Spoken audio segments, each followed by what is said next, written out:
Digitally, well, the young people, first they have to study it. Number one, everybody is looking to become a doctor or an engineer or lawyer or something along these lines too. We also need people that are actually in the cultural fields, artists, dancers, drummers. Also, my particular area, I'm a Buddhist and Pali scholar, so Pali language, Sanskrit, philosophy, Buddhist philosophy, Indian philosophy, very important. I mean, first you have to study these things, relate them to the culture as it is today. Only then can you really spread it. And I actually think the one thing that's very lucky on that, there is a market for it, so to speak, in economic terms. People are really looking for, especially in this area, how to develop, but avoiding some of the problems that the developed world has with consumerism, the environment, things like this. So there are a lot of cultural ideas in the Indian culture that are very vital and could breathe new life into this movement.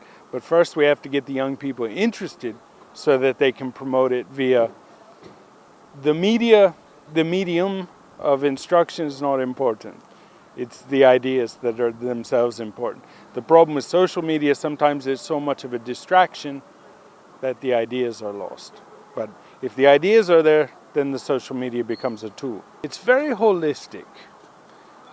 It's very much a product. It's a process philosophy. It's very much a product of an organic lifestyle, as Whitehead would call the philosophy of organism, process.